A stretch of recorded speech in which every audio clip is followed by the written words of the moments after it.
it seems like that no matter what I do or no matter what I try, I can't seem to find that spark that just brings me that joy and that happiness. I mean, there's moments where I experience the sensation of being happy, and I can acknowledge my emotions when that happens, and I really enjoy those times, but I feel like I'm stuck into this endless rut, and I can't quite find the way to get out of it.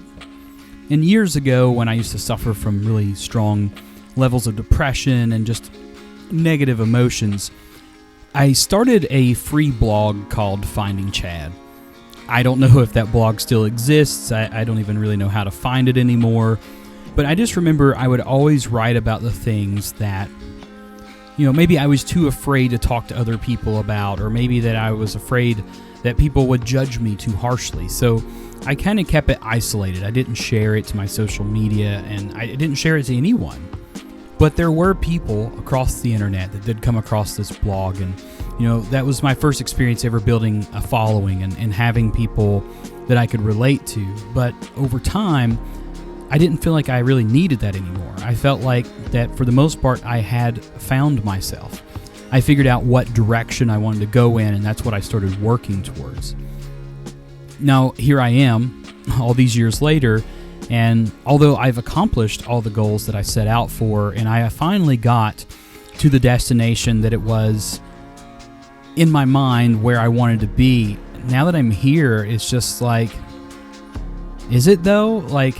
Or did maybe somehow I masked all those goals that I set up that I thought were for myself, and somehow I was still doing things for everyone else? Maybe it wasn't that I was working on these things because it truly was what I wanted, but perhaps it was because I was still working on what everyone else wanted.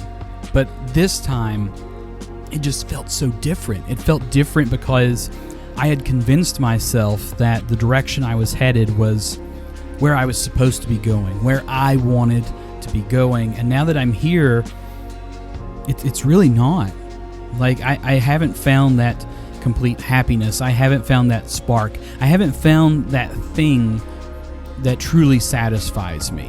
I spend every day still searching, still wondering, and thinking about what it is that I want. What do I want to do? And on one end of the spectrum, I know the answers to those questions, but on the other side, I don't, because there's all this doubt and self-perseverance that I'm trying to... Who knows what I'm trying to do with it? Either way, this is kind of a part of my journey. This is the journey of finding Chad, but it doesn't have to be about me just finding me. This can be about you finding you as well.